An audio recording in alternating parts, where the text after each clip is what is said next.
Assalamualaikum warahmatullahi wabarakatuh. Bismillahirrahmanirrahim. Alhamdulillahi rabbil alamin. Wassalatu wassalamu ala asyrafil anbiya'i wal mursalin Sayyidina wa maulana Muhammadin wa ala alihi wa sahbihi ajma'in. Subhanaka la ilma lana illa ma 'allamtana innaka antal alimul hakim wa la hawla wa la quwwata illa billahil aliyil azim. Rabbi shrah li sadri wa yassir li amri wa hlul 'uqdatam min lisani yafqahu qawli. Rabbana zidna ilma warzuqna fahma, amin ya rabbal alamin. Alhamdulillah, terlebih dahulu saya ucapkan terima kasih kepada tuan pengerusi majlis dan seterusnya pengerusi surau Al-Jamaliyah Masjid Lembau, yang dihormati juga Tuan Imam Bilal, Setiausaha Ahli Jawatan Kuasa, tuan-tuan dan puan yang dirahmati Allah Ta'ala. Syukur kita pada Allah Ta'ala, malam ni kita berhimpun dalam surau ni untuk kita membicarakan tentang insan yang paling agung, insan yang paling mulia, iaitu Rasulullah sallallahu alaihi wasallam. Bila kita duduk dalam majlis seumpama ini, maka dalam hati kita perlu adanya kesedaran dan juga perasaan betapa besarnya majlis seumpama ini. Al-Imam Sufyan bin Uyainah rahmatullah alaih, beliau menyebutkan inda dzikris salihin tanzilur rahmah. Apabila dibicarakan, diceritakan tentang orang soleh, maka akan turunnya rahmat daripada Allah Subhanahu wa taala.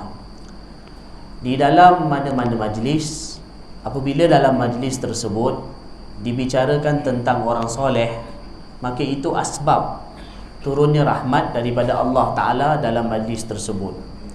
Dalam mana-mana majlis, kalau diceritakan tentang para sahabat, tentang tabi'in, tentang mana-mana para wali atau orang-orang yang hampir, orang yang dekat kepada Allah Subhanahu wa taala, maka itu sebab kepada turunnya rahmat daripada Allah Ta'ala dalam majlis tersebut.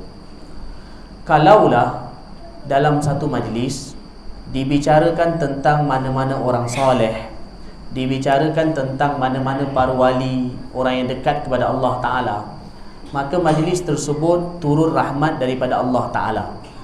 Kita boleh bayangkan satu majlis yang dalam dia bukan dibicarakan tentang mana-mana orang soleh biasa, bukan tentang mana-mana imam ataupun tentang mana-mana para wali. Bahkan dalam majlis tersebut dibicarakan tentang ketua kepada seluruh makhluk ini, ketua kepada seluruh alam, dan juga ke makhluk yang paling agung di alam ini, iaitu Rasulullah sallallahu alaihi wasallam. Maka sudah pasti dalam majlis tersebut dirahmati dan diberkati oleh Allah Subhanahu wa taala. Jadi bila kita duduk dalam majlis seumpama ini, kita bukan bicara tentang orang biasa. Kita bicara tentang Nabi Muhammad sallallahu alaihi wasallam. Sebut nama Nabi SAW ini pun sebenarnya sebab rahmat dan berkat daripada Allah Subhanahu wa taala. Kerana baginda SAW merupakan makhluk yang paling agung, paling dikasihi, paling dicintai oleh Allah Subhanahu wa taala. Tuan-tuan dan puan yang dirahmati Allah Taala, saya sampaikan perkara tersebut dalam mukaddimah pada malam ini ialah kerana supaya kita yang duduk dalam majlis seumpama ini, dalam majlis yang dibicarakan dalamnya tentang Rasulullah sallallahu alaihi wasallam, dalam hati kita ada istisyar. Istisyar maknanya kesedaran besarnya dan agungnya majlis seumpama ini. Oleh kerana itu, maka kita jangan merasa syak bila kita duduk dalam majlis ini kita rugi ataupun tak dapat apa-apa. Tetapi bila kita duduk dalam majlis ni, kita kena rasa alhamdulillah, beruntung kita duduk dalam majlis yang di dalam dia bicarakan tentang Rasulullah sallallahu alaihi wasallam. Kita bagaimana kita agungkan dan muliakan Nabi SAW pun, maka kita tak akan dapat sampai kepada tahap keagungan dan kemuliaan baginda Rasulullah SAW seperti mana yang disampaikan oleh Allah Subhanahu Wa Taala sendiri di dalam Al-Quran. Kalau kita buka Al-Quran, kalau kita semak helaian demi helaian Quran, kita akan dapati dalam Quran sendiri Allah Subhanahu Wa Taala begitu sekali memuliakan kedudukan Rasulullah sallallahu alaihi wasallam, yang mana Allah Taala tak pernah memuliakan mana-mana makhluknya seumpama dia memuliakan Rasulullah sallallahu alaihi wasallam. Kalau kita buka dalam Quran Allah Subhanahu Wa Taala ada panggil beberapa orang nama nabinya. Allah Ta'ala ada panggil Nabi Adam AS. Allah panggil dengan Ya Adam, Ya Adam, Ya Adam uskun anta wa zawjukal jannah fakula min haitu syi'tuma. Allah panggil Ya Adam, Nabi Adam, Ya Adam. Allah panggil Nabi Ibrahim AS. Allah panggil dengan wanadainahu an Ya Ibrahim. Allah Ta'ala juga ada panggil Nabi Musa AS, Ya Musa, wa ma tilka biyaminika ya Musa. Allah Subhanahu Wa Taala juga ada panggil Nabi Isa AS, Ya Isa, wa idh qala Allah ya Isa ibn Maryam a anta qulta lin-nasi ittakhiduni wa ummi ilahaini min dunillah. Allah Ta'ala juga ada panggil Nabi Zakaria AS. Allah panggil Ya Zakaria, inna nubashiruka bi ghulamin ismuhu Yahya lam naj'al lahu min qablu samia. Allah Ta'ala juga ada panggil Nabi Yahya AS, Ya Yahya khudil kitaba biquwah. Allah juga ada panggil Nabi Daud AS, Ya Daudu inna ja'alnaka khalifatan fil ard. Bila Allah Ta'ala panggil para nabinya, Allah panggil Nabi Adam, Ya Adam, panggil Nabi Ibrahim, Ya Ibrahim, panggil Nabi Musa, Ya Musa, panggil Nabi Nuh, qila ya Nuhu bit bisalamin minna wa barakatin alayka wa ala umamin mimman ma'ak. Allah panggil Nabi Musa, Ya Musa. Allah panggil Nabi Isa, Ya Isa, Ya Zakaria, Ya Daud, Ya Yahya. Semua para anbiya alaihissalatu wassalam tersebut, bila Allah panggil mereka, Allah panggil dengan nama mereka. Tapi bila sampai pada Nabi Muhammad sallallahu alaihi wasallam, Allah Subhanahu Wa Taala tak panggil baginda dengan Ya Muhammad, ataupun Allah tak panggil baginda dengan Ya Ahmad. Bahkan Allah panggil baginda dengan pangkat dan gelaran baginda Rasulullah sallallahu alaihi wasallam, Ya ayyuhar rasul balligh ma unzila ilaika min rabbik. Allah panggil juga Ya ayyuhan nabi inna arsalnaka syahidan wa mubasyiran wa nadhira. Allah panggil juga Ya ayyuhal muzammil qumil laila illa qalila. Allah juga panggil dengan Ya ayyuhal muddaththir qum fa'andir wa rabbaka fakabbir wa thiyabaka fatahhir warrujza fahjur wa la tamnun tastakthir wa li rabbika fasbir. Bila Allah sampai pada Nabi Muhammad sallallahu alaihi wasallam, Allah tak panggil baginda sallallahu alaihi wasallam dengan nama baginda, tapi Allah panggil baginda dengan Ya ayyuhar rasul, Ya ayyuhan nabi. Ini tunjukkan bagaimana Allah Ta'ala muliakan Nabi Muhammad sallallahu alaihi wasallam. Itu baru pada nama. Baginda sallallahu alaihi wasallam dipanggil dengan pangkat gelaran Nabi sallallahu alaihi wasallam. Kalau kita lihat di banyak tempat dalam Quran, betapa bagaimana Allah Subhanahu Wa Taala memuliakan kedudukan Nabi Muhammad sallallahu alaihi wasallam. Dalam Quran Allah Taala ada bersumpah. Allah Taala ada bersumpah dengan makhluk-makhluknya.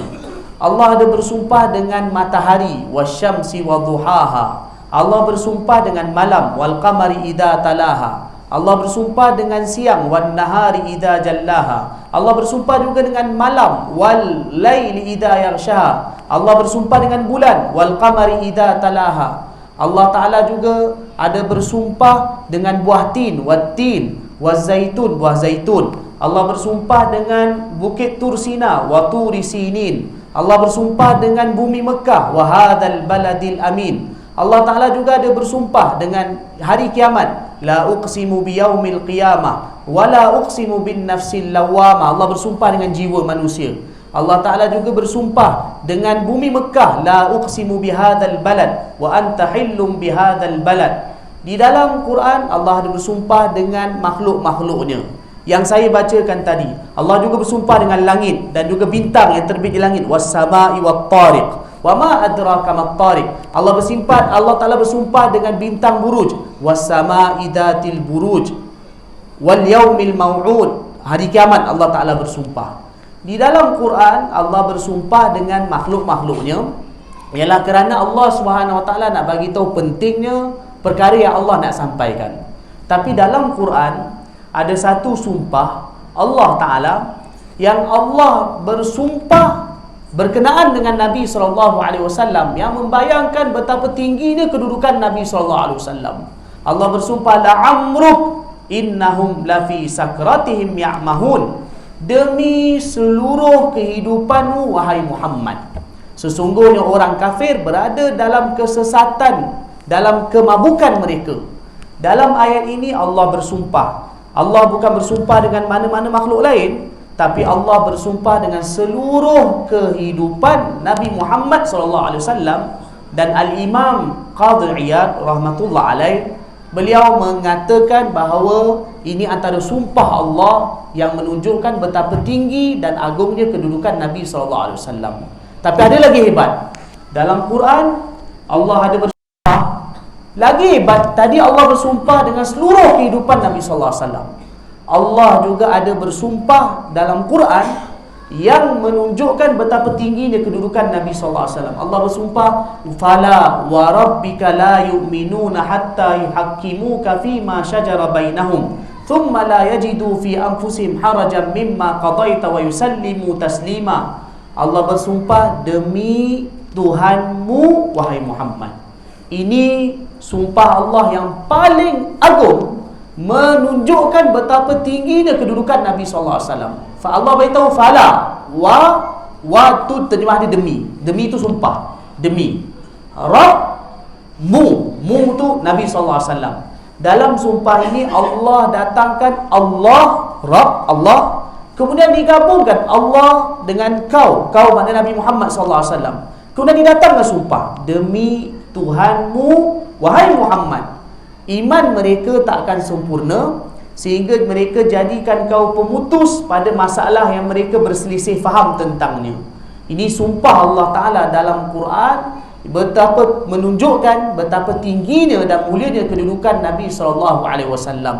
Dalam Quran Allah tak pernah cerita tentang mana-mana makhluk seperti mana Allah cerita tentang Nabi SAW. Sampaikan anggota badan Nabi SAW pun Allah sebutkan di dalam Al-Quran.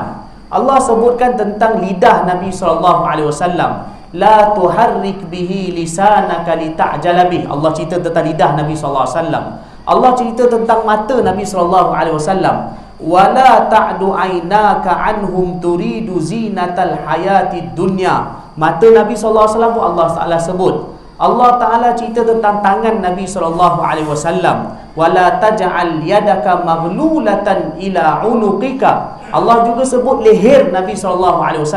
Wala taj'al yadaka maghlulatan ila unuqika wala tabsutha kullal basti fataq'uda maluman mahsura. Allah juga sebutkan tentang dada Nabi SAW. Alam nashrah laka sadrak. Allah juga sebutkan tentang belakang Nabi SAW. Allah Ta'ala disebutkan, kita juga akan menyebutkan Rasulullah SAW. Bila orang sebut la ilaha illallah Muhammadur Rasulullah, bila orang sebut syahadah asyhadu an yuti'illaha wa rasulahu, siapa yang taat Allah dan Rasul, fa ulaika ma'al ladzina an'ama Allahu 'alaihim, akan dapat nikmat Allah di akhirat nanti. Jadi tuan-tuan dan puan yang dirahmati Allah Ta'ala, kalau kita faham betapa tingginya kedudukan Nabi SAW dan yang tinggikan kedudukan baginda, cerita tentang baginda, yang jadikan nama baginda sentiasa disebut-sebut, itu bukan kita. Yang jadikan perkara tersebut ialah siapa? Allah Ta'ala sendiri. Dan Allah begitu muliakan Nabi SAW dalam Quran. maka tak timbul isu. Tuan-tuan dan puan dirahmati Allah, pada hari ini bila kita duduk dalam majlis, kita muliakan Nabi SAW, kita agungkan Nabi SAW, kerana memang Allah agungkan Nabi SAW. Ini saya sebutkan kerana apa? Kerana saya nak highlight, nak tekankan tentang satu isu yang kadang-kadang orang kata, kenapa kamu muliakan Nabi Muhammad? Buat apa muliakan? Nabi Muhammad pun manusia biasa. Nabi Muhammad SAW pun manusia biasa. Ya, satu sudut Nabi SAW adalah manusia, satu sudut, baginda manusia. Tapi baginda manusia yang ditinggikan, dimuliakan oleh Allah SWT. Seperti mana dikatakan oleh satu penyair, apa dia? Wa'addunar rasul min jinsil bashar ka'addinal yaquta min jinsil hajar. Kita mengatakan Rasulullah SAW daripada kalangan manusia ialah seperti mana kita mengatakan batu yakut daripada kalangan batu permata yakut daripada kalangan batu. Ya, memang betul. Memang betul. Yakut ni permata merah, permata yang paling mahal dalam dunia. Kalau dari sudut batu, dia batu, tetapi dia bukan batu biasa, batu permata. Batu yakut walaupun batu, tapi batunya batu permata. Maka macam itulah Rasulullah SAW, satu sudut walaupun dikatakan baginda adalah manusia, tapi manusia adalah manusia yang paling agung, manusia yang paling mulia. Maka tak timbul isu kalau dalam mana-mana majlis diceritakan kemuliaan dan ketinggian Rasulullah SAW. Kerana Allah sendiri dalam Quran begitu banyak muliakan dan tinggikan kedudukan Nabi SAW. Ini saya sampaikan ini kerana ini perkara penting, lagi-lagi zaman sekarang, iaitu pada zaman kita ini orang baca Facebook, orang ikut Instagram dan juga lain-lain media sosial. Maka datang satu golongan yang mengatakan bahawa jangan lebih-lebih puji Nabi. Jangan lebih-lebih puji Nabi, kerana Nabi juga manusia biasa. Astaghfirullahalazim. Ini perkataan ini ialah sebenarnya satu perkataan yang juga bahaya, seolah-olah merendahkan kedudukan Nabi SAW. Kita kemudian dibawa hadis yang salah tempatnya. Apa dikatakan dalam hadis? Iaitu dalam hadis Nabi ada bagi tahu, la tuturuni kama atratil yahud wan nasara Isa bin Maryam, atau la tutruni kama atratil nasara Isa bin Maryam. Nabi bagi tahu jangan puji aku lebih-lebih seperti mana orang Nasrani mereka puji Isa bin Maryam. Hadis itu memang sahih, memang ada. Tapi hadis itu dibawa dalam konteks ini memang langsung tak kena. Yang Nabi SAW larang, Nabi kata apa? Jangan puji aku macam orang Nasrani puji Isa bin Maryam. Orang Nasrani puji Isa bin Maryam ialah sampai tahap menjadikan dia Tuhan. Maka itu pujian yang dilarang. Maknanya Nabi SAW kata, kalau nak puji baginda tak ada masalah. Agungkanlah baginda SAW. Namun jangan sampai menuhankan baginda SAW. Maka itu yang dilarang. Dalam majlis Maulidur Rasul, tuan-tuan dan puan yang dirahmati Allah Ta'ala, secara umumnya para ulama tak pernah pun kata bahawa Nabi SAW ni baginda Tuhan. Dan tak pernah lagi orang hadir majlis maulid, keluar dari majlis maulid, habis maulid, keluar, tiba-tiba kata Nabi Muhammad Tuhan. Nabi Muhammad kena sembah dia. Tak ada siapa kata. Kerana itu tak ada masalah kita dalam majlis meninggikan dan mengagungkan Nabi Muhammad SAW. Kerana bila kita agungkan Nabi Muhammad SAW, objektif dia apa yang kita nak, supaya dalam hati kita, dalam diri kita datangnya kebesaran dan keagungan Nabi Muhammad SAW. Dan itu siapa yang tuntut? Itu adalah tuntutan Allah daripada kita, yang seperti mana Allah beritahu dalam Quran.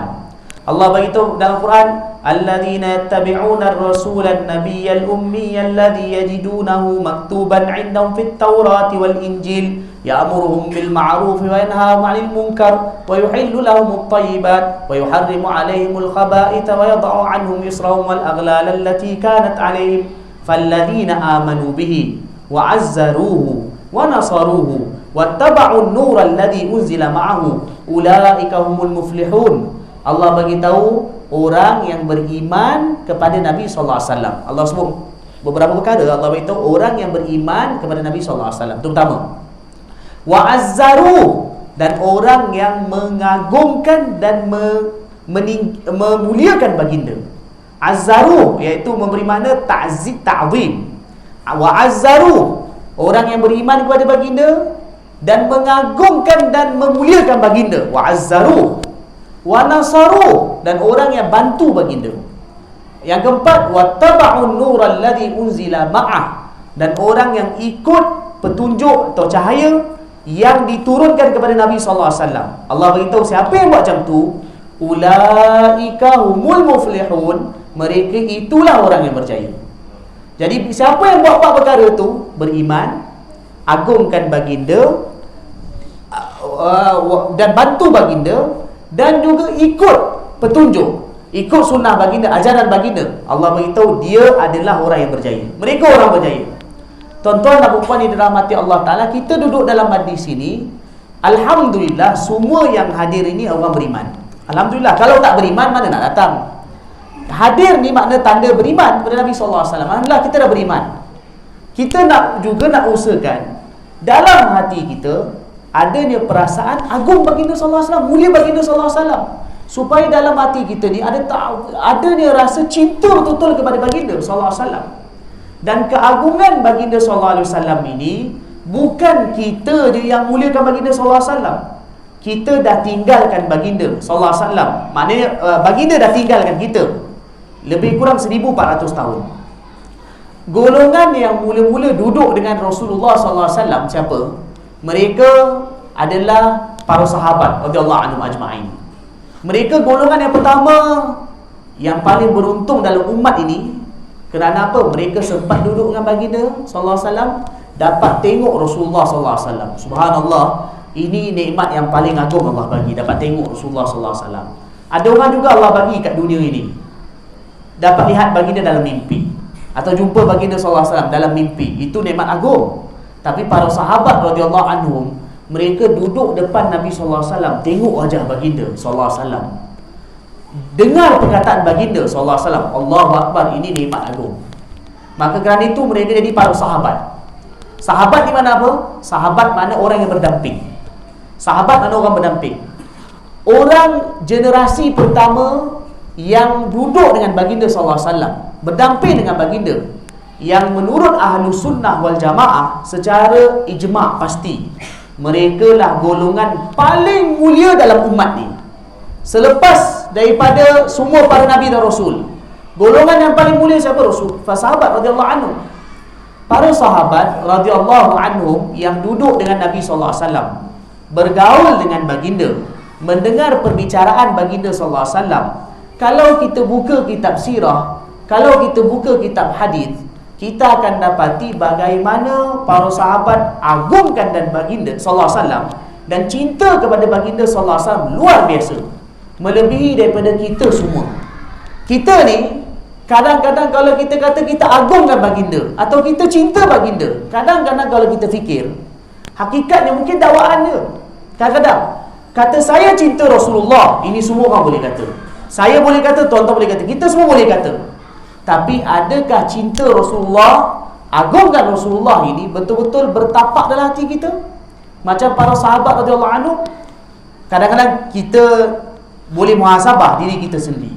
Tapi tuan-tuan dan puan-puan yang dirahmati Allah Subhanahu Wa Taala, para sahabat radhiyallahu anhum, mereka yang kata muliakan baginda dan cinta kepada baginda sallallahu alaihi wasallam, kemuliaan dan kecintaan baginda betul-betul menusuk dalam hati mereka, bertapak dalam hati mereka, bukan cakap saja. Kalau kita tengok kan, kalau kita tengok dan kalau kita baca hadis Rasulullah sallallahu alaihi wasallam, Al-Imam Al-Bukhari rahmatullah alaih, dalam kitab Sahih Bukhari, beliau ada bawa tajuk di awal kitab. Beliau ada bawa tajuk satu bab, tajuk bab Hubbur Rasul sallallahu alaihi wasallam minal iman. Tajuk tu apa dia? Tajuk tu berbunyi, cinta Rasulullah adalah daripada iman. Cinta Rasulullah adalah daripada iman. Kemudian Imam Bukhari rahmatullahi alaih bawa hadis. Hadis tu berbunyi riwayat Sayyidina Anas bin Malik radhiyallahu anhu, iaitu hadis dia, la yu'minu ahadukum hatta akuna ahabba ilaihi min walidihi wa waladihi wan nasi ajma'in. Rasulullah sallallahu alaihi wasallam bersabda, iman salah seorang kamu tak sempurna sehingga aku makna Rasulullah, sehingga aku lebih dicintai oleh dia melebihi siapa? Melebihi ibu bapanya, wa waladi, anak-anaknya, wan nasi ajma'in, dan juga seluruh manusia. Itu Imam Bukhari rahmatullahi alaih bawa hadis. Satu orang iman takkan sempurna melainkan mencintai baginda sallallahu alaihi wasallam melebihi segala-galanya. Dalam hadis ni baginda sebut 3 golongan. Satu golongan atas, satu golongan bawah, satu golongan yang berada tepi. Atas siapa? Iaitu ibu bapa. Ibu bapa ni manusia fitrah, memang akan sayang ibu bapa dia. Secara akal, secara logik, memang semua orang akan sayang ibu bapa dia. Kalau manusia akal waras, pasti sayang ibu bapa dia, sayang betul. Ibu bapa pula kalau ada anak, dia akan sayang anak dia. Ini pasti kita akan sayang anak kita kalau kita ada anak. Satu lagi, kita juga akan sayang orang sekeliling kita. Siapa dia? Adik-beradik kita, pakcik, makcik, saudara mara kita, atau sesiapa saja, anak, isteri, pasangan kita, kita akan sayang. Nabi SAW bagi tahu, iman salah seorang kamu tak akan sempurna sehingga apa dia? Sehingga aku lebih dicintai oleh dia melebihi seluruh manusia, termasuk orang yang dia paling sayang, iaitu siapa dia? Ibu bapanya, anak-anaknya, dan juga seluruh manusia yang dia sayang. Kalau kita lihat para sahabat radhiyallahu anhum ajma'in, mereka lah golongan manusia yang mana hati mereka betul-betul agungkan dan muliakan dan kasih kepada Rasulullah sallallahu alaihi wasallam. Dalam peperangan Uhud, kalau kita tengok dalam sirah Nabi sallallahu alaihi wasallam, antara dia dalam peperangan Uhud. Peperangan Uhud berlaku tahun 3 Hijrah, bulan Syawal tahun 3 Hijrah. Dalam peperangan tersebut, orang Islam telah, pada permulaan orang Islam menang, musuh cabut lari. Rasulullah SAW tempatkan 50 orang sahabat atas satu bukit. Bukit itu dipanggil Jabal Rumah sekarang, atau dulu dipanggil Jabal Ainain. Baginda bagi tahu jangan turun sampai terima perintah Nabi SAW. Tapi lepas tu bila orang musuh dah cabut lari, sebelum baginda keluarkan perintah, mereka dah turun. 40 orang lebih turun. Beberapa orang dia tinggal ke atas tu, lebih kurang tak sampai 10 orang. Yang lain semua dah turun ke bawah. Bila mereka turun bawah, musuh serang balik. Bila musuh serang balik, maka orang Islam telah digasak sampailah orang Islam berundur pergi ke arah Gunung Uhud. Nabi SAW pun telah digasak dan telah dikepung oleh pihak musuh. Dalam keadaan yang begitu getir ini, satu orang kafir, dia duduk depan Nabi SAW. Dia duduk depan Nabi, dah dekat dah depan Nabi. Dia ambil anak panah dia, dan dia pun terus halakan anak panah dia untuk nak panah Nabi SAW. Dia pun aim Nabi SAW. Memang tujuannya satu, nak bunuh Nabi SAW, nak panah Nabi SAW. Satu orang sahabat yang waktu tu berhampiran Nabi SAW, sahabat ni bernama Sayyidina Qatadah bin Nu'man radhiyallahu anhu. Qatadah bin Nu'man radhiyallahu anhu, beliau nampak si musuh ini, si kafir ni sedang halakan anak panah dia nak panah Nabi SAW. Bila dia tengok dia keadaan tu, apa dia buat? Sahabat ini terus meluru, serta-merta waktu tu dia pun terus pergi depan Nabi SAW. Beliau letakkan kepala beliau depan kepala Nabi SAW. Maknanya orang tu musuh ke depan, dia terus datang depan Nabi SAW. Si kafir ini bila sampai dia sahabat ni depan Nabi SAW, dia pun lepaskan anak panah dia. Bila dia lepaskan anak panah dia, anak panah orang ini, kafir ini, tepat kena di mata Sayyidina Qatadah bin Nu'man radhiyallahu anhu. Bila terkena kat mata beliau tu jujul keluar. Mata beliau tu jujul keluar bila terkena anak panah tu. Sampaikan beliau pegang mata beliau tu, mungkin dalam setengah hari ataupun dari pagi sampai ke petang tu, beliau berperang dalam keadaan menahan sakit kerana cedera, mata beliau terkena panah daripada musuh. Selepas perang mungkin dah selesai atau perang dah agak reda, sahabat ini datang jumpa Nabi SAW. Qatadah bin Nu'man radhiyallahu anhu. Bukan Abu Qatadah orang lain. Ini Qatadah bin Nu'man al-Ausi radhiyallahu anhu. Sahabat ini mengadu kepada Nabi SAW, "Ini tuan, mata saya dicedera kerana dipanah oleh musuh." Beliau bagi tahu dalam hadis tu, Nabi SAW ambil mata beliau, baginda masukkan balik mata beliau dalam kelopak matanya. Sahabat ini beritahu, selepas Nabi SAW masukkan mata beliau dalam kelopak matanya, beliau kata, "Mata aku serta merta waktu itu terus sembuh seperti tak pernah cedera. Dan bukan itu saja, sampailah ke aku mati, kematianku, sampailah kepada beliau akhir hayat, mata beliau itulah yang lebih kuat berbanding mata satu lagi." Allah Subhanahu Wa Taala bagi mujizat Nabi SAW. Tapi apa yang nak disampaikan, sahabat ini lakukan demikian semata-mata beliau sanggup korbankan dirinya untuk Nabi SAW. Kalau kita fikir, beliau bila lari depan Nabi supaya jangan bagi Nabi tak kena anak panah, satu dia punya risiko dia. Risiko dia adalah berdepan dengan hidup mati. Kerana kalau terkena mungkin tempat lain mungkin mati, dan itu pun hampir mati dah.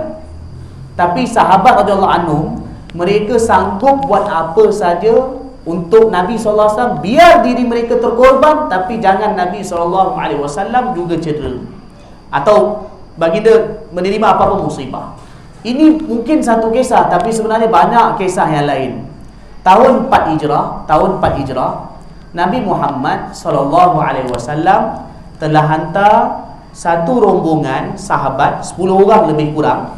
Ada riwayat bagi tahu 7, ada riwayat bagi tahu 6. Ada riwayat bagi tahu 6, ada bagi tahu 7, ada bagi tahu 10. Nabi SAW hantar satu rombongan. Dia asalnya orang kafir datang. Orang kafir daripada kabilah Adal wal Qarah. Mereka datang, mereka pura-pura depan Nabi SAW. Bagi tahu kepada Rasulullah, atau "Wahai Rasulullah, kabilah kami nak masuk Islam.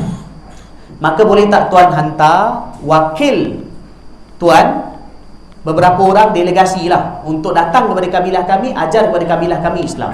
Tapi mereka tipu. Nabi SAW hantar.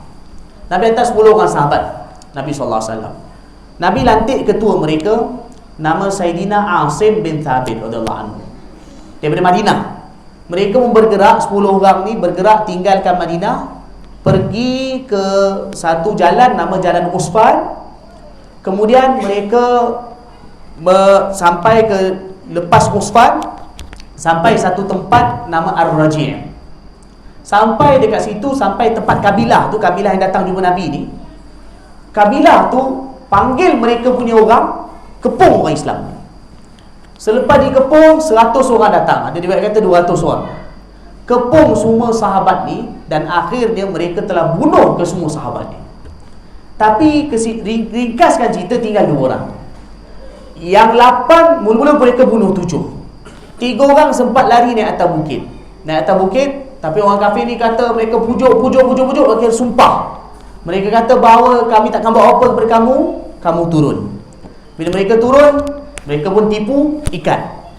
Bila mereka ikat, akhir sekali satu orang tak nak jalan, mereka bunuh satu orang tu lagi. Maka tinggal 2 orang. Daripada 10 orang, tinggal 2 orang. 2 orang tu nama, satu yang pertama nama Sayyidina Khubayb bin Adi radhiyallahu anhu, dan seorang lagi bernama Sayyidina Zaid bin Dathinah radhiyallahu anhu. 2 orang, Khubayb bin Adi dan Sayyidina Zaid bin Dathinah radhiyallahu anhu. Orang kafir ni punya tak guna. Apa mereka buat? Mereka bawa 2 orang sahabat Nabi ni. Satu yang lain mereka dah bunuh habis dah. 2 orang sahabat Nabi ni mereka bawa pergi ke Mekah, jual di Mekah. Kerana mereka tahu orang Mekah berdendam betul dengan orang Islam. Jadi mereka pun nak dapatkan duit atau harta, mereka jual 2 orang sahabat ni di Mekah.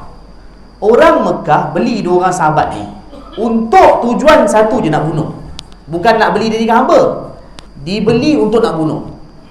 Khubayb bin Adi telah dibeli oleh Uqbah bin Harith, kerana ayah dia dulu dibunuh. Ayah dia nama Haris, dibunuh oleh Khubayb. Dia pun beli, tawar, nanti tetapkan masa nak dibunuh. Zaid bin Dathinah radhiyallahu anhu, telah dibeli oleh Safwan bin Umayyah dengan dia punya family lah, keluarga dia, kerana ayah mereka dibunuh dalam Uhud. Jadi mereka juga nak balas dendam. Mereka tetapkan waktu nak bunuh dua orang sahabat ni. Bila tetapkan waktu nak bunuh dua orang sahabat ni, pertama mereka putuskan bunuh Sayyidina Khubayb bin Adi radhiyallahu anhu. Mereka dulu bila bunuh, mereka tak bunuh dalam tanah haram Mekah. Maksudnya mereka orang kafir dulu pun mereka hormat tanah haram. Kalau mereka nak bunuh orang, mereka bawa luar tanah haram. Mereka bawa luar tanah haram. Sebelum mereka nak ikat dia, nak bunuh dia, mereka tanya, kamu ada apa-apa permintaan last tak? Beliau kata ada. Saya nak minta izin semayang 2 rakaat. Mereka kata silakan. Beliau pun semayang 2 rakaat. Tapi beliau semayang ringkas je. Selepas selesai, Khubayb bin Adi radhiyallahu anhu kata pada orang kafir, dia kata sebenarnya aku nak semayang panjang lagi, tapi kerana aku khawatir nanti kamu tuduh aku takut mati, kerana tu aku ringkaskan solat aku. Subhanallah. Sahabat sikit pun tak ada perasaan takut mati untuk Islam. Aku ringkaskan solat aku kerana takut kamu tuduh aku takut mati, itu saja. Selepas tu mereka pun ikat. Mereka nak bunuh dia. Sebelum mereka nak bunuh dia, beliau telah baca satu syair. Falastu ubali hina uqtalu musliman ala ayyi shiqqin kana fillahi masra'i wa dhaka fi dhatil ilahi in yasha yubarik ala awsali shilwin mumazza'i falastu bimubdil lil aduwi jaza'an wa la takhashshu'an inni ila Allahi marji'i. Beliau kata, wahai Allah, aku sikit pun tak kisah aku dibunuh macam mana. Macam mana musuh cincang badan aku, itu sikit pun aku tak kisah. Tapi ya Allah, yang aku harapkan supaya kau berkati aku, kau rahmati aku dan kau redha pada aku. Dan aku juga tak akan tunjukkan takut aku pada musuh, kerana aku yakin aku akan jumpa wahai Allah. Sebelum beliau meninggal dunia, beliau bagi tahu, wahai Allah, kau jadi saksi. Ketika ini orang Rasulullah SAW di Madinah, baginda tak nampak apa yang berlaku. Wahai Allah, sampaikan salamku kepada Rasulullah SAW dan bagi tahu kepada Rasulullah bahawa aku sampaikan salamku kepada baginda. Sebelum beliau nak dibunuh lagi, Jibril AS datang jumpa Nabi SAW. Bagi tahu kepada baginda, wahai Muhammad, Khubayb bin Adi dibunuh oleh orang kafir. Dan sebelum dibunuh, beliau sampaikan salam beliau kepada Tuan. Rasulullah SAW pun jawab salam daripada Sayyidina Khubayb bin Adi radhiyallahu anhu. Dan beritahu baginda sallallahu alaihi wasallam, beritahu pada sahabat baginda, apa yang saya nak sampaikan ini ialah betapa sahabat radhiyallahu anhu ketika nak dibunuh pun, orang yang terakhir mereka ingat Rasulullah sallallahu alaihi wasallam. Sampaikan salam kepada Nabi sallallahu alaihi wasallam. Mereka tetapkan bunuh seorang lagi, Zaid bin Dathina radhiyallahu anhu. Zaid bin Dathina dibawa keluar tanah haram, diikat. Lepas dah diikat, sebelum mereka nak bunuh dia, ramai-ramai mereka nak bunuh dia, Abu Sufyan waktu tu belum Islam. Dia tanya kepada Zaid, dia kata, Zaid, kalaulah kami lepaskan kau balik kepada ahli keluarga kau, kami gantikan tempat kau ni dengan Muhammad, kami bunuh Muhammad, kami pancung kepala dia, kami lepaskan kau nak tak? Apa jawab Sayyidina Zaid bin Dathina radhiyallahu anhu? Beliau kata, wallahi ma uhibbu anna Muhammadan huwa fi makanihi alladhi huwa fi tusibuhu syaukatun tu'dhi wa anni jalisun fi ahli. Beliau kata, demi Allah, aku sikit pun tak suka Muhammad berada di tempat yang dia berada sekarang, dia ditusuk walaupun satu duri sekalipun, sedangkan aku dapat duduk bersama dengan ahli keluargaku, itu pun aku tak sanggup.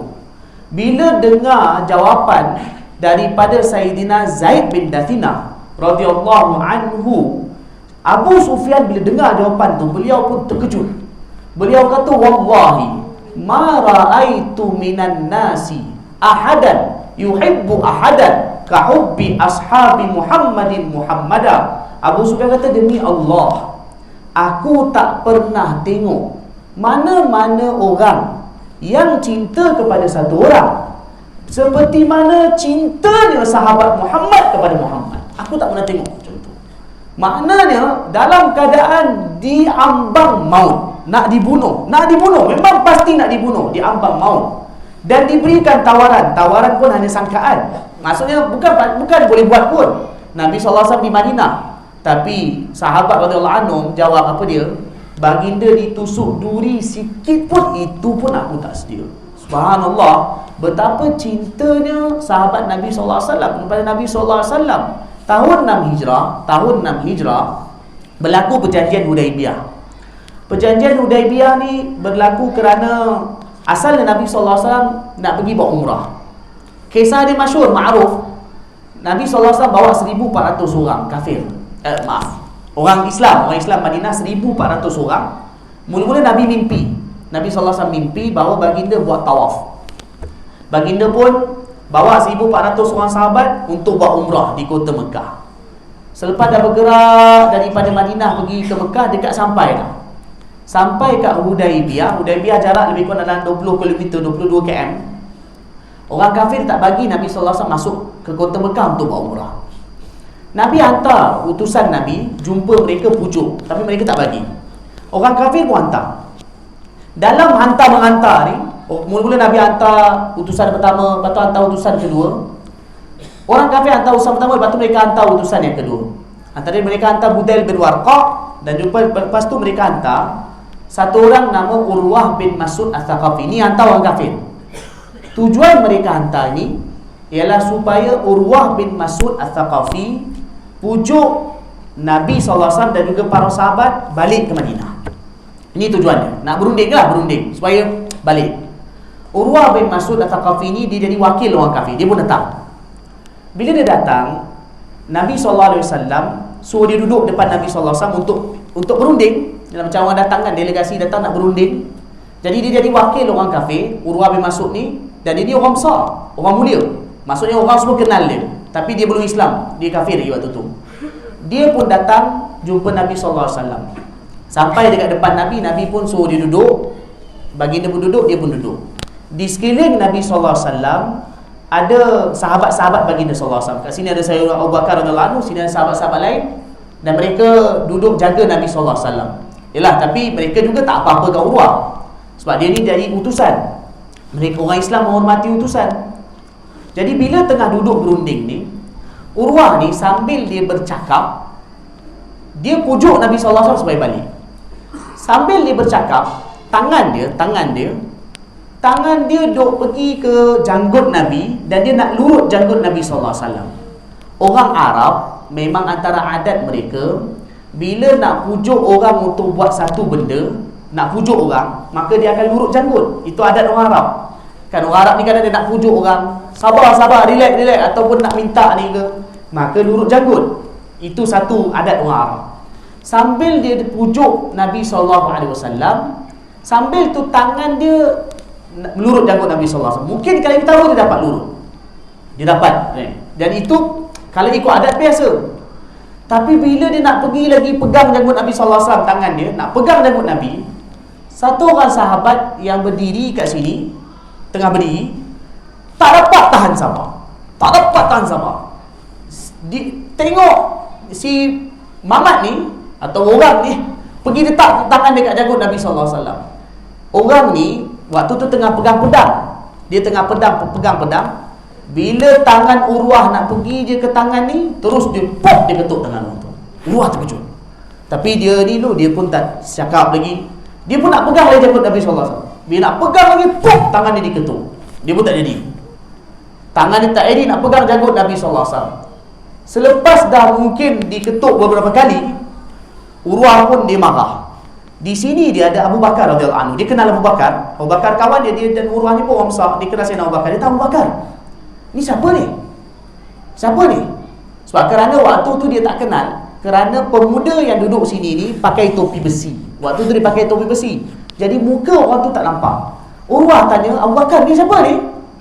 Abu Bakar radhiyallahu anhu jawab, orang ni ialah Mughirah bin Syu'bah. Bila dengar, terus Urwah ni terkejut. Dia tahu Mughirah. Rupanya siapa Mughirah ni dengan dia?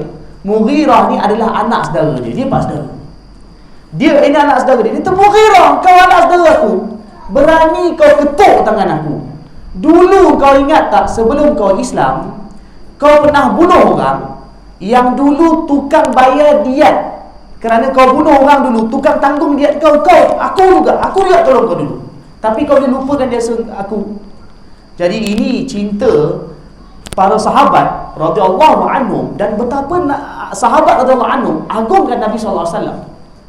Urwah ni dia sepanjang dia duduk dengan Nabi ni, dia datang tengok Nabi sallallahu alaihi wasallam dengan para sahabat ni macam mana reaksi.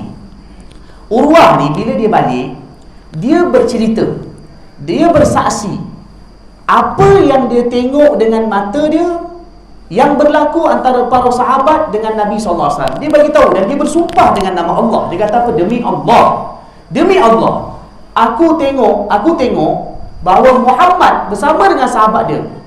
Tidaklah Muhammad apabila setiap kali dia meludah sahaja, ludah dia tidak sempat jatuh di atas muka bumi, melainkan akan jatuh di atas tapak tangan sahabat.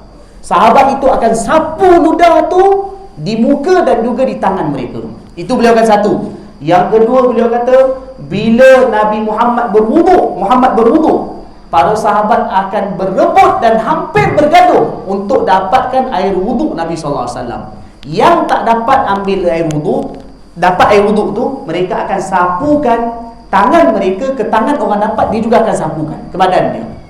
Dan apa lagi dia kata? Dia kata, aku juga lihat bahawa setiap kali Muhammad berbicara, mereka akan tunduk mendengarkan apa yang disabdakan oleh Muhammad.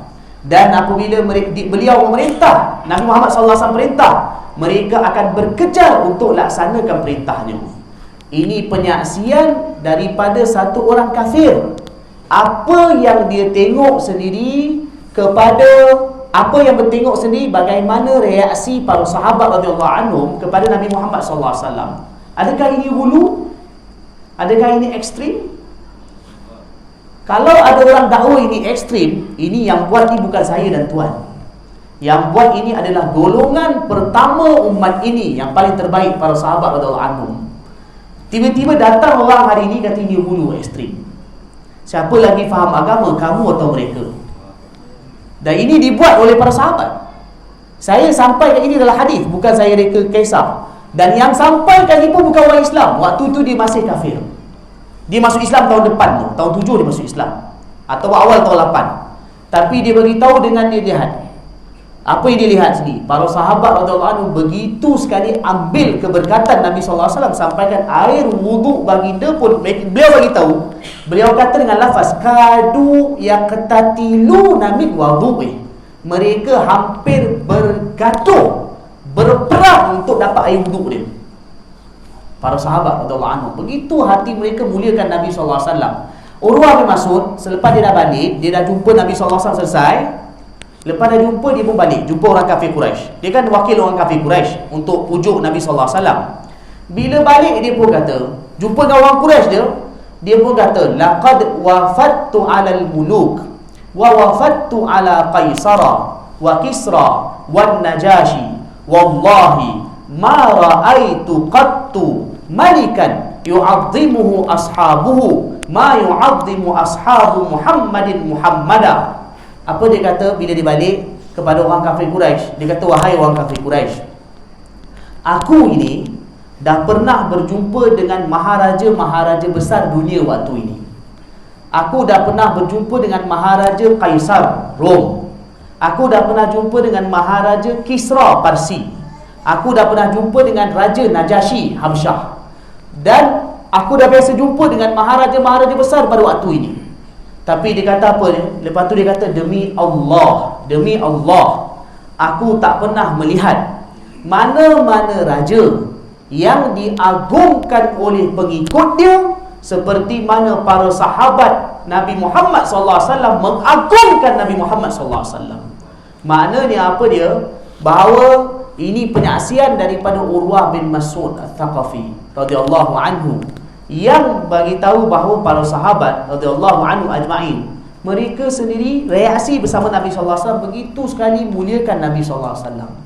Kalau kita juga umat Nabi sallallahu alaihi wasallam, maka sewajarnya kita juga memuliakan dan mengagungkan Nabi sallallahu alaihi wasallam. Kerana itu dalam Quran sebut falladzina amanu bihi wa azzaru, muliakan Nabi sallallahu alaihi wasallam. Kerana apa? Kita tengok para sahabat radhiyallahu anhum pun mereka begitu agungkan dan muliakan Nabi sallallahu alaihi wasallam. Tiba-tiba datang orang pada hari ini kata, "Oh, kamu jangan ekstrim, muliakan Nabi. Kamu jangan lebih-lebih muliakan Nabi." Kalau kita lihat para sahabat radhiyallahu anhum pun begitu agungkan Nabi sallallahu alaihi wasallam. Apa yang ada kaitan dengan Nabi pun mereka ambil berat, mereka muliakan. Nabi sallallahu alaihi wasallam dalam haji, Nabi sallallahu alaihi wasallam ada Nabi telah cukur rambut. Nabi sallallahu alaihi wasallam telah cukur rambut. Bila baginda cukur rambut, baginda panggil Abu Talhah radhiyallahu anhu, baginda bagi pada Abu Talhah rambut Nabi. Nabi kata rambut dibagikan kepada para sahabat. Bagikan kepada para sahabat. Kemudian sikit-sikit sahabat dapat, mungkin selai dulai, ni dapat selai dulai sikit-sikit dapat. Nabi bagi pada sahabat baginda. Kenapa Nabi bagi? Supaya mereka ambil keberkatan daripada rambut Nabi sallallahu alaihi wasallam. Baginda bagi. Sayyidina Khalid bin Al-Walid radhiyallahu anhu, beliau kata setiap kali aku berperang, aku akan bawa rambut Nabi tu letak kat atas kepala, dekat kopiah aku. Setiap kali beliau berperang, kopiah atau topi besi beliau letakkan. Setiap kali berperang aku akan bawa rambut Nabi sallallahu alaihi wasallam. Kenapa beliau bawa? Kerana beliau berharapkan dengan keberkatan Nabi sallallahu alaihi wasallam Allah bagi kemenangan atau Allah bagi bantuan. Tapi beliau kata sayangnya satu ketika dalam satu peperangan, topi tu atau kopiah tu terjatuh. Rambut Nabi tu jatuh, tu hilang. Beliau kata kesal betul, sedih betul beliau dengan peristiwa tersebut. Ini kerana apa? Saya sampaikan kisah ini ialah nak bagi tahu bahawa kita sebagai umat Nabi Muhammad sallallahu alaihi wasallam, kita kena muliakan dan agungkan Nabi sallallahu alaihi wasallam.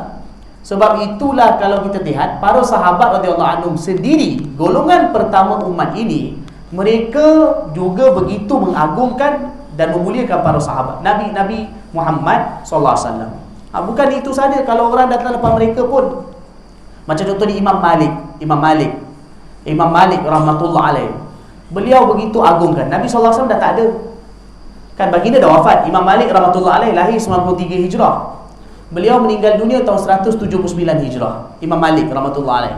Imam besar hadis dan juga imam pengasas mazhab Maliki. Dipanggil Imam Daril Hijrah, Imam Ahli Madinah. Imam Malik rahmatullah alaih. Imam Malik rahmatullah alaih, beliau nak mengajar hadis. Bukan beliau nak mengajar hadis. Mengajar hadis maksudnya nak sampaikan sabdaan baginda, perkataan baginda.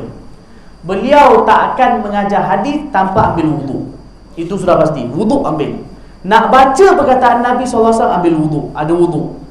Tak cukup dengan itu, bila beliau nak ajar hadis Nabi sallallahu alaihi wasallam, beliau akan pasang wangi-wangian.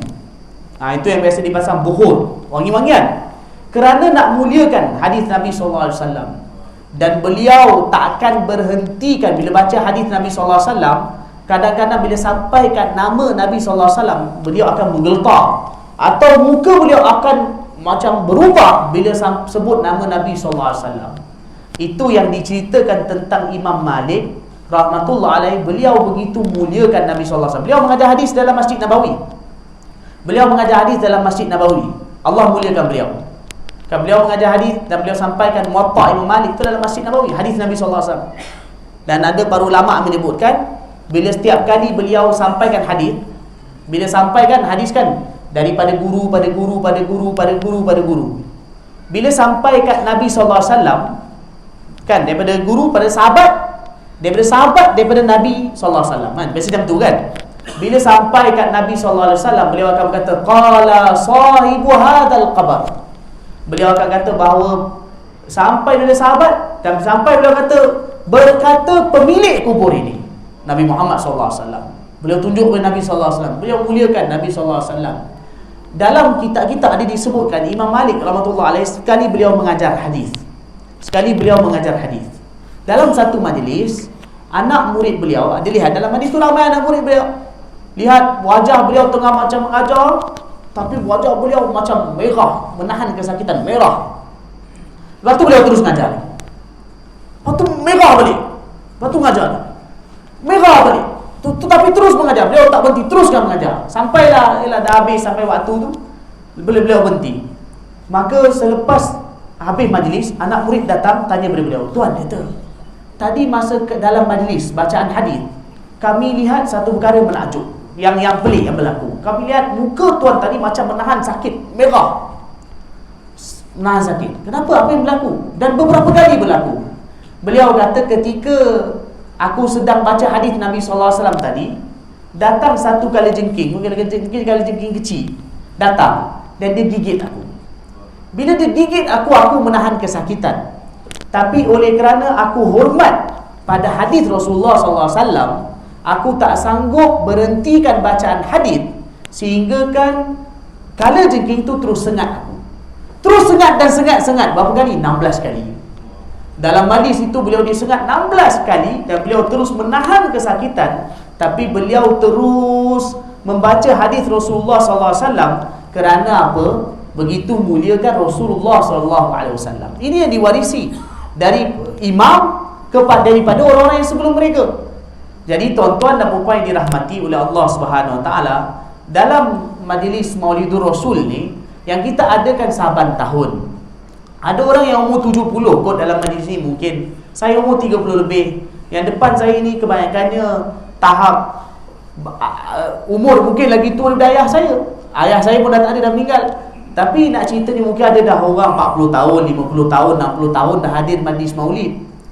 Kita datang majlis maulid, di antara perkara yang kita kena fikir dan selalu kita renung dan lontarkan soalan kepada kita, sejauh manakah kecintaan kita, keagungan kita terhadap Rasulullah SAW. Itu kadang kita kena fikir.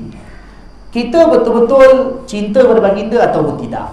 Dalam satu hadis Rasulullah SAW kan, dalam satu hadis bagi tahu bahawa ada satu orang sahabat datang, orang Arab Badui. Dia datang dalam majlis Nabi. Nabi tengah duduk dengan para sahabat. Dia kata, "Ayyukum Muhammad?" Mana antara kamu ni Muhammad? Oh, ni Badui ni, dia ni style dia style dia selamba, main letung dia.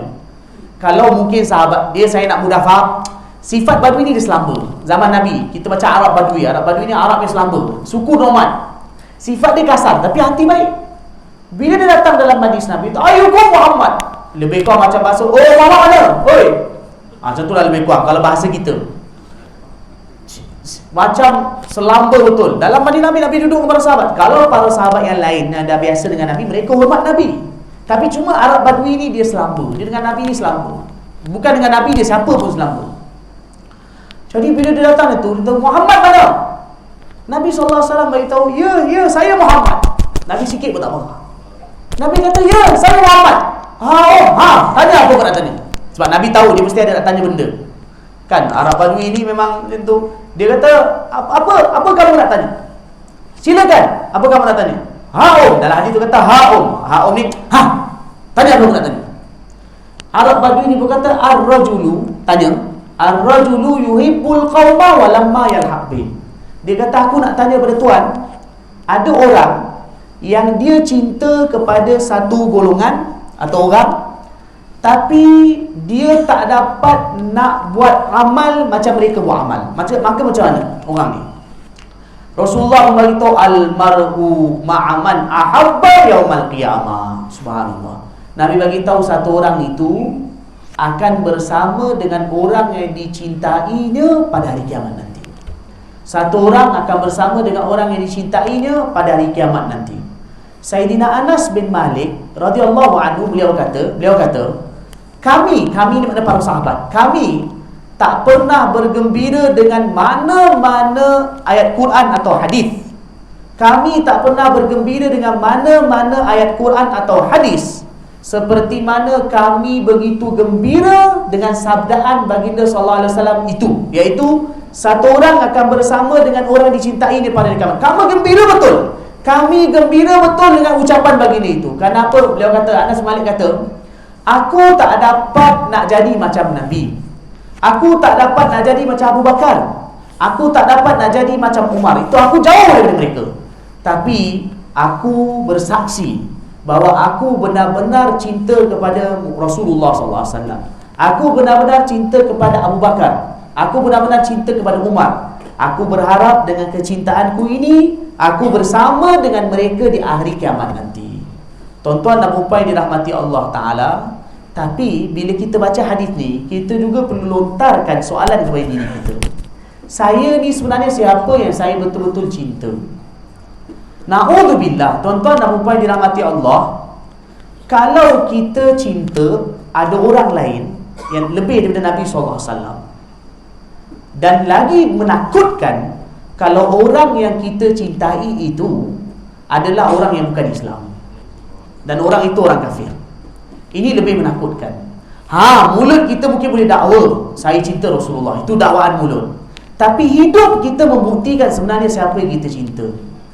Hari ini kalau ditanya kepada Muslim orang Islam yang paling kurang ucapkan la ilaha illallah Muhammadur Rasulullah, ucapkan la ilaha illallah Muhammadur Rasulullah, tanya kepada dia, kamu cinta Muhammad? Ya, saya cinta Muhammad, Nabi Rasulullah SAW, saya cinta kepada baginda. Tapi kadang-kadang kalau ditanya kepada dia, sejauh mana dia tahu, ni paling kurang, sejauh mana dia tahu Rasulullah SAW, tentang Rasulullah, sejauh mana dia tahu? Sejauh mana dia tahu tentang Rasulullah? Tanya kepada dia, Rasulullah lahir hari apa? Tak tahu. Rasulullah SAW jadi Rasul usia berapa? Dilantik dari Nabi Rasul usia berapa? Nabi SAW lahir kat mana? Baginda berdakwah di Mekah berapa tahun? Baginda berdakwah di Madinah berapa tahun? Wafat hari apa? Wafat di mana? Dikebumikan di mana? Kadang-kadang ramai orang Islam tak tahu apa tentang Nabi SAW. Padahal soalan itu hakikatnya adalah antara soalan yang paling basic tentang Nabi SAW. Sebab cinta bermula dengan kenal. Cinta ni dia bermula dengan kenal. Sayang Nabi mula kenal. Tapi soalan yang sama, kalau ditanya tentang artis, bintang Korea, K-pop, mungkin dia akan dapat jawab tahu detail soalan yang sama. Artis sekian lahir bila, dia tahu. Lahir tahun bila, tahun-tahun sekian. Artis sekian kahwin bila, kahwin. Cerai, tahu. Fasakh masuk mahkamah, dia tahu. Artis tu berapa kali dapat anak pun dia tahu. Anak dia mati ke, mati dalam perut ke, keluar ke, dia tahu. Artis tu masuk mahkamah pun dia tahu. Artis tu mati bila pun dia tahu. Dan na'udzubillah, ada artis Korea yang mati bunuh diri, orang Malaysia menangis kerana matinya artis tu. Hakikat yang berlaku. Ada artis yang dia meninggal dunia, yang dia mati, bahkan bunuh diri. Kita kata mati tidak baik, mati bunuh diri, bukan Islam. Tapi ada orang di Malaysia yang menangis, mati kerana mati artis tersebut. Adakah perkara yang sama berlaku berkenaan dengan Nabi SAW? Tapi mulut kata cinta Rasulullah SAW. Tuan-tuan dan puan dirahmati Allah, kali ini kita perlu semak. Ada orang kena suka bola. Bintang bola tu berapa kali gol pun dia tahu. Tahun bila gol, di mana skor dia berapa pun dia tahu. Bintang bola tu suka pakai kasut apa pun dia tahu. Bintang bola tu suka makan gulai lemak pun dia tahu. Kesukaan dia. Kereta warna apa pun dia tahu.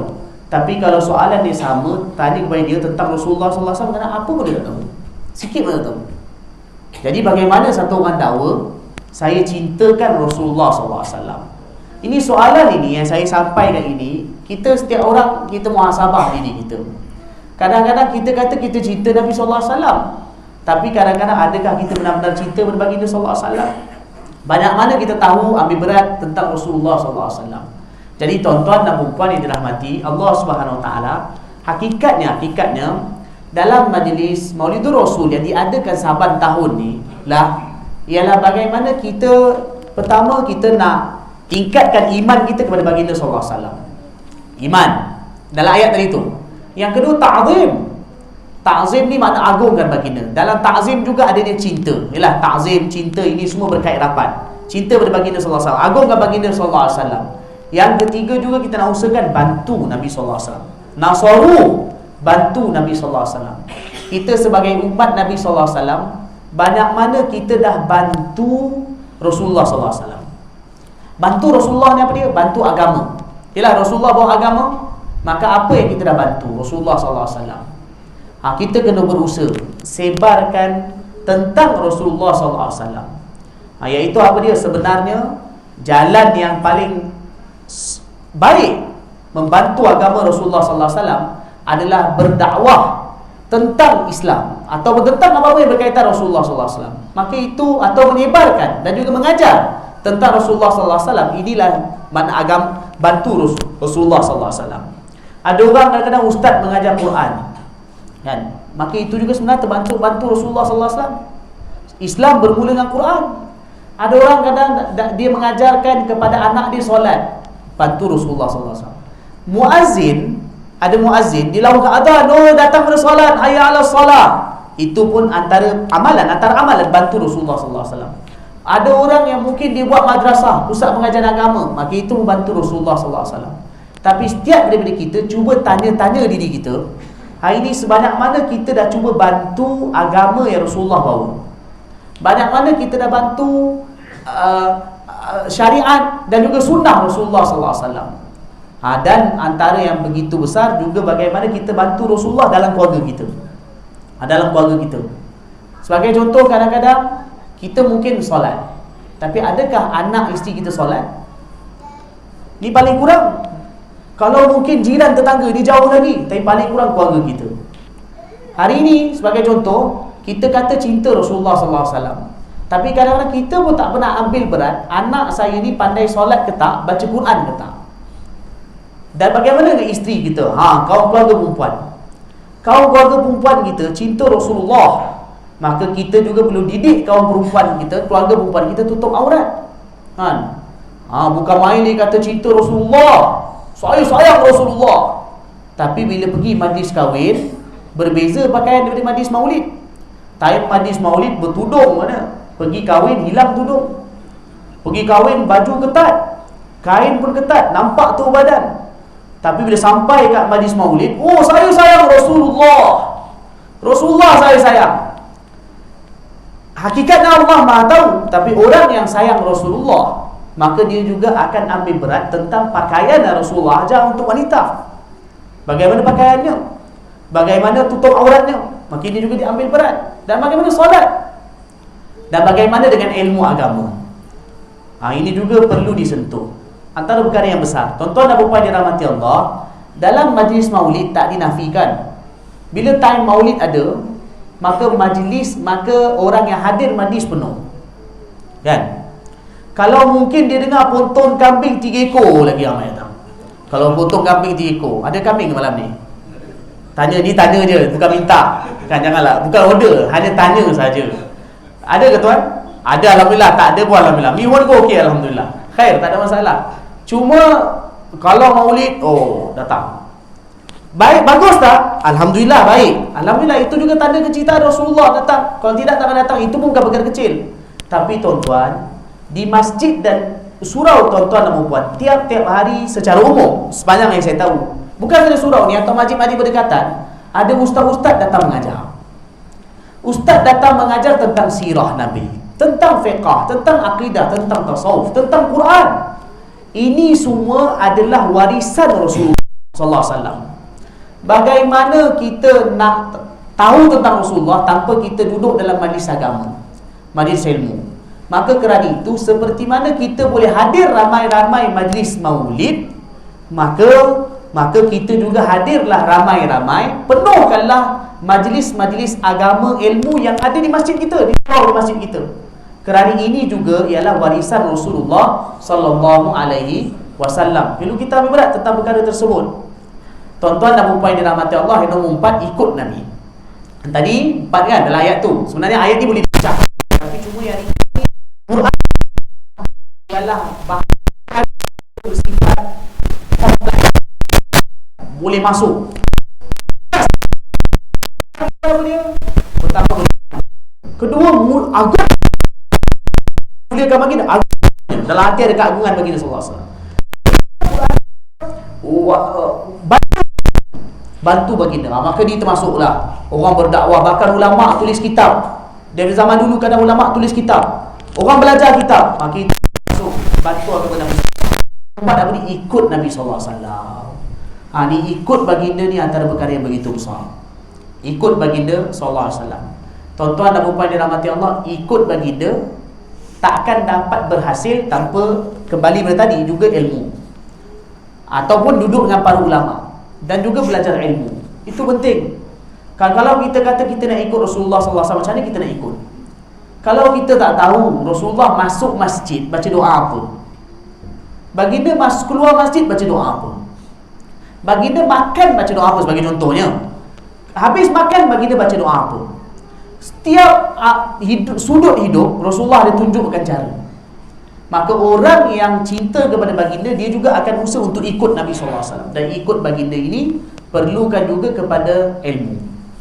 Nak tak nak belajar ilmu, antara contohnya, saya bagi contoh.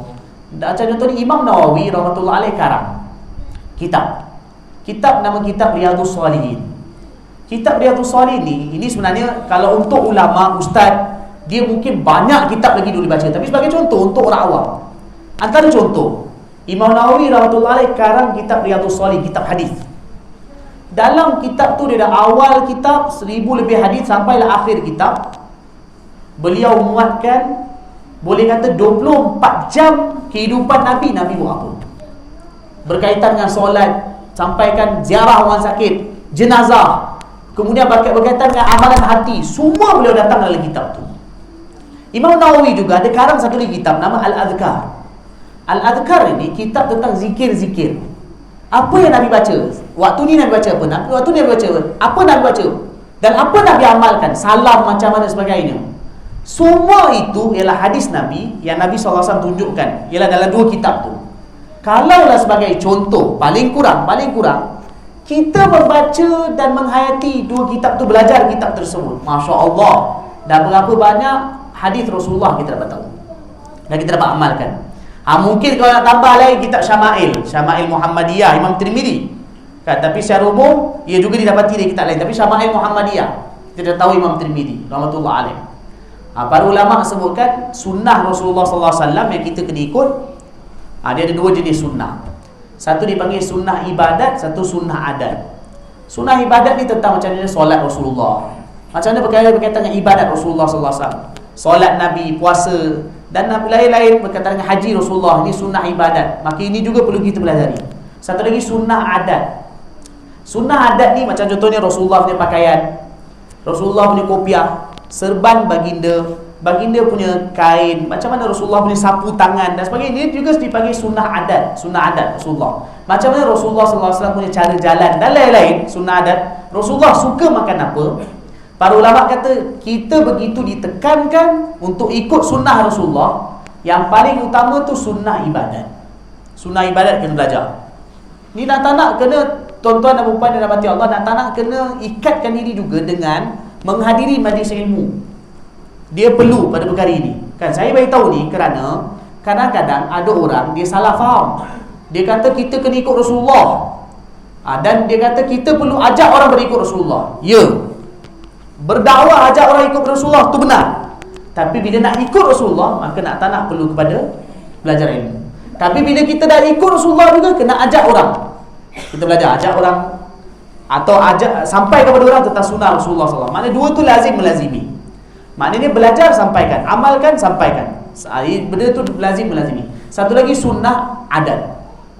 Sunnah adat ini para ulama kata dia tidaklah maksud dia, jangan salah faham, dia bukanlah ditekankan betul-betul macam sunnah ibadat. Tetapi Imam Ghazali rahmatullah alaih kata bagi para pencinta, sunnah adat ini pun bagi dia seolah wajib. Kan? Bagi para pencinta, sunnah adat ni pun ni. Kalau betul-betul kita kena ikut sunnah ibadat. Sunnah ibadat tu kena ikut sebab kerana dia berbentuk ibadat. Satu lagi sunnah adat. Adat ni macam kebiasaan Rasulullah pakai baju macam mana Rasulullah ni kan, pakaian baginda dan lain-lain. Mungkin cara jalan Rasulullah SAW, ini semua dipanggil sunnah adat. Tapi Imam Ghazali rahmatullah alaih, masya-Allah, dalam kitab Al-Arba'in fi Usuluddin, beliau sentuh bahawa orang yang betul-betul cinta kepada Rasulullah SAW, sunnah adat ini pun diambil berat. Itu yang masuk pada pakaian, serban dan lain-lain. Contoh macam Sayyidina Anas bin Malik radhiyallahu anhu.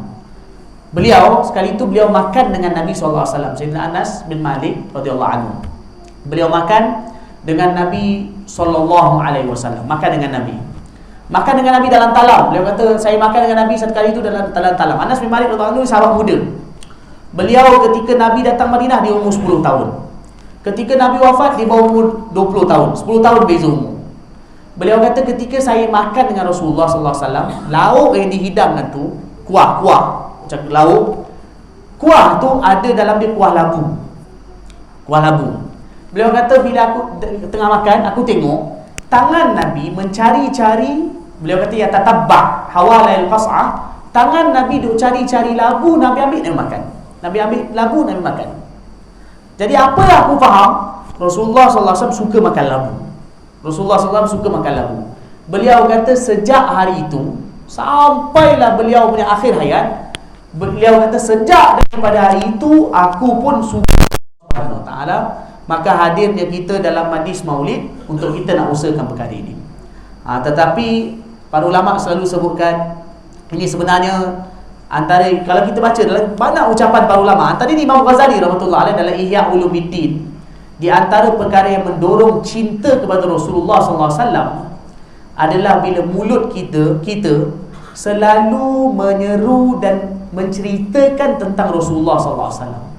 Orang yang mulut dia selalu cerita tentang Rasulullah, Allah akan tanamkan dalam hati dia cinta kepada Rasulullah sallallahu alaihi wasallam. Ini termasuk mungkin satu pertama dengan berdakwah, dengan mengajar, satu dakwah kepada Rasulullah, atau mengajar, atau kita duduk selalu cerita tentang Rasulullah sallallahu alaihi wasallam dengan keluarga kita, dengan isteri kita. Allah akan datangkan tanam dalam hati kita tentang cinta kepada Rasulullah sallallahu alaihi wasallam. Dan ini dilakukan oleh para sahabat radhiyallahu anhum ajma'in. Jadi tuan-tuan dan puan yang dirahmati Allah Subhanahu wa taala, jadi sebagai umat Nabi Muhammad sallallahu alaihi wasallam, kita bertanggungjawab pertama beriman kepada baginda sallallahu alaihi wasallam. Alhamdulillah semua insya-Allah beriman. Alhamdulillah insya-Allah beriman, kan? Kita ucapkan la ilaha illallah Muhammadur Rasulullah, syahadu la ilaha illallah, syahadu anna Muhammadar Rasulullah. Yang kedua apa dia? Kita juga bertanggungjawab untuk mengagungkan, memuliakan, mencintai Rasulullah sallallahu alaihi wasallam. Yang ketiga, usaha untuk bantu Rasulullah sallallahu alaihi wasallam dengan bantu sebarkan sunnah Rasulullah, syariat Rasulullah sallallahu alaihi wasallam. Dan yang keempat ialah kita bersungguh-sungguh untuk ikut Rasulullah sallallahu alaihi wasallam. Tuan-tuan dan puan yang dirahmati Allah Taala, sebelum kita tutup majlis, maka ada beberapa perkara yang nak disampaikan sebagai penutup. Antara perkara yang penting untuk kita sampaikan, di antara sunnah Rasulullah sallallahu alaihi wasallam yang begitu besar, ialah kita perlu ambil berat, khususnya bagi lelaki, untuk menjaga solat. Dan solat ialah yang perlu diambil berat, solat berjemaah. Jadi kita bukan datang masjid atau surau ketika ada majlis saja, tetapi ambillah berat untuk solat berjemaah 5 waktu di masjid dan surau kita. Kerana ini juga tanda cinta Rasulullah. Orang cinta Rasulullah, dia juga ambil berat tentang ibadat Rasulullah. Rasulullah begitu ambil berat tentang solat jemaah, maka ambil berat tentang solat jemaah. Yang kedua, orang yang mana cinta Rasulullah sallallahu alaihi wasallam juga ambil berat setiap hari untuk baca Quran. Ni kalau kata wanita uzur tak adalah, tapi kalau tak uzur, tak ada ni, ambil berat untuk baca Quran. Sebab tu para ulama sebutkan, Imam Sakhawi dalam Al-Qaulul Badi sebutkan, tanda cinta Rasulullah ialah cinta kepada Quran. Itu antara tanda. Orang yang ambil berat baca Quran, itu juga tanda cinta Rasulullah sallallahu alaihi wasallam. Jadi setiap hari tak ambil berat untuk baca Quran. Paling kurang satu hari 3-4 muka, ataupun satu ain, atau satu muka paling kurang, baca tiap hari baca Quran. Yang ketiga, tuan-tuan dan puan dirahmati Allah, jangan tinggal setiap hari berselawat kepada Rasulullah sallallahu alaihi wasallam. Berselawat. Berapa kali nak selawat? Sebenarnya, kalau menurut para ulama, kita kena banyakkan selawat kepada baginda. Persoalan timbul, kita kata banyakkan selawat. Berapakah nisab atau kadar? Sekurang-kurang banyak. Kan kita kata banyak akan selawat. Dalam hadis banyak bagi tahu galakan banyak akan selawat kepada baginda sallallahu alaihi wasallam. Berapakah sekurang-kurang banyak? Faham kan soalan ni? Sekurang-kurang banyak tu. Kita kata banyak kalau selawat, berapa sekurang-kurang banyak? Para ulama ada bincangkan dalam kitab. Antara ni Imam Sakhawi ada karang satu kitab khas di Kota Bali tentang berkenaan dengan selawat Nabi. Nama kitab tu Al-Qaulul Badi fi Salati 'ala Nabi Al-Habib Asy-Syafi'. Dalam kitab tu beliau bicarakan, beliau kata bilangan sekurang-kurang memperbanyakkan selawat kepada baginda adalah sehari 300 kali. Paling kurang sehari 300 kali. Maknanya satu orang tu kena usahakan paling kurang satu hari 300 kali. Kalau lebih lagi baik. dan tak tahan. Nak lebih sampai puluh ribu pun tak tahan. Tapi maknanya banyakkan selawat kepada baginda sallallahu alaihi wasallam. Tapi para ulama kata kalau untuk orang yang lemah, kerana kita ni semua lemah, iman kita iman umat akhir zaman, maka paling kurang setiap hari selawat daripada baginda sallallahu alaihi wasallam paling kurang. Ini orang kata dah akhir darjat betul, dah betul akhir darjat. Akhir darjat betul lah. Paling kurang satu hari 100 kali. Jadikan wirid kita setiap hari. Ada selawat pada Rasulullah sallallahu alaihi wasallam. Saya sentuh pasal selawat ni tuan-tuan dan puan yang dirahmati Allah, kerana amalan selawat ni bukan amalan kecil. Amalan selawat ni bukan amalan kecil. Dia amalan yang begitu luar biasa. Kalau kita kata amalan yang begitu dahsyat kesannya, dunia dan juga akhirat. Dunia pun luar biasa, kerana Allah tunjukkan kesan, akhirat lagilah. Lagilah. Dan kalau kita nak cerita kisah terlalu banyak. Tapi ialah kita nak bicara hadis Rasulullah sallallahu alaihi wasallam. Rasulullah bagi tahu dalam hadis, inna aqrabakum minni manzilatan yaumal qiyamah aktsarukum alayya salatan. Orang yang paling dekat kedudukan dia denganku pada hari kiamat nanti ialah orang yang paling banyak selawat padaku. Jadi kalau di akhirat nanti kita semua hajat kita, antara hajat kita dekat akhirat nanti kita nak dekat dengan Rasulullah sallallahu alaihi wasallam. Maka dekat dunia ni selain daripada kita ambil berat sunnah Nabi, beramal, ajak, dakwah dan sebagainya, ialah kita juga ambil berat jangan tinggalkan selawat kepada Rasulullah sallallahu alaihi wasallam. Lagi banyak lagi bagus. Dan Nabi bagi tahu kalau nak dekat dengan Nabi di akhirat, jalan dekat dunia dibanyakkan selawat. Sebab itu setiap hari kena ada wirid kita yang wajib. Kita wajibkan diri kita untuk setiap hari berselawat. Para ulama ada sebut dalam kitab, antara sebab Allah muliakan Imam Syafi'i rahmatullah alaih. Imam Syafi'i rahmatullah alaih kita kenal kan? Imam kita semua, Imam Muhammad bin Idris Asy-Syafi'i, lahir 150 Hijrah, meninggal dunia tahun 204 Hijrah. Imam Syafi'i rahmatullah alaih. Antara Imam Syafi'i rahmatullah alaih, antara sebab Allah muliakan beliau, ini sebenarnya selepas beliau meninggal dunia. Selepas beliau meninggal dunia, ada orang anak murid beliau yang mana beliau bermimpikan Imam Syafi'i rahmatullah alaih. Lepas Imam Syafi'i meninggal kan, orang semua muliakan Imam Syafi'i. Sampai hari ini pun kita semua mazhab Syafi'i. Kita semua mazhab Syafi'i. Betapa hebat kedudukan Imam Syafi'i rahmatullah alaih. Allah muliakan beliau. Imam besar, bukan imam kecil. Imam azim, imam besar. Beliau kata di antara sebab Allah muliakan beliau ialah kerana beliau berpandangan bahawa selawat yang wajib dibaca, beliau menetapkan bahawa setiap kali setiap orang bersolat, wajib dia berselawat kepada Nabi sallallahu alaihi wasallam. Sebab itu bila kita dalam solat, kalau tak baca selawat tak sah. Dan selawat tu paling kurang dibaca sekali. Kat mana? Tayat akhir. Tayat akhir kan Allahumma, paling kurang Allahumma salli ala Muhammad. Siapa yang tak baca ni, kalau ikut mazhab Syafi'i tak sah. Kan? Sebab kerana apa dia? Dia sebenarnya cerita dia panjang kalau jadi kaitan dengan usul fiqh. Dalam usul fiqh bila diperintahkan kepada kita selawat, paling kurang para ulama kata satu orang kena selawat sekali. Itu paling kurang. Bila diperintahkan kepada kita selawat, kita nak selawat banyak mana? Kat mana? Imam Syafi'i rahmatullah alaih jadikan perintah selawat itu ditunaikan dalam ibadat yang paling afdal, iaitu dalam solat. Itu dalam solat. Maka Allah muliakan kedudukan beliau. Antara sebab dia juga selawat. Jadi tuan-tuan dan puan dirahmati Allah Ta'ala, maka kita ambil berat dan berazam supaya kita ada tiap-tiap hari wirid kita jangan tinggalkan, setiap hari berselawat kepada junjungan besar kita Nabi Muhammad sallallahu alaihi wasallam. Jadi tuan-tuan dan puan yang dirahmati Allah Subhanahu wa taala, itu sedikit sebanyak berkenaan dengan ceramah Maulidur Rasul yang disampaikan pada malam ini. Dan juga ada satu lagi pesanan saya terlupa. Di masjid dan surau kita hidupkanlah pengajian sirah Rasulullah. Kalau pengajian sirah Rasulullah dah ada, alhamdulillah teruskan. Tapi juga perlu sebaik-baiknya selain daripada pengajian fiqh, akidah, fiqh, tasawuf dan juga Quran, ada beberapa pengajian yang kalau boleh kena ada di masjid dan surau. Antara dia pengajian Quran mana baca ataupun tafsir ke, ataupun dan juga bacaan hadis. Selain itu pengajian akidah, fiqh, tasawuf. Tapi antara juga pengajian kena ada, kena sebarkan, kena hidupkan juga ialah bacaan sirah Rasulullah sallallahu alaihi wasallam. Pengajian sirah ni penting dihidupkan. Kerana apa? Supaya umat dapat kenal Rasulullah sallallahu alaihi wasallam. Dan dengan mengaji, membaca, menghayati sirah, antara jalan yang paling berkesan selain lain-lain, jalan yang paling berkesan mendatangkan cinta pada Rasulullah sallallahu alaihi wasallam. Jadi selain daripada jaga sembahyang jemaah, selain daripada jaga yang saya sebut tadi, yang selawat dan lain-lain, juga ambil berat untuk baca, menghayati, kaji sirah Rasulullah sallallahu alaihi wasallam supaya kecintaan kepada Rasulullah sallallahu alaihi wasallam bertambah dalam diri kita. Semoga apa yang disampaikan kita dapat beramal dengannya dan disampaikan kepada yang lain.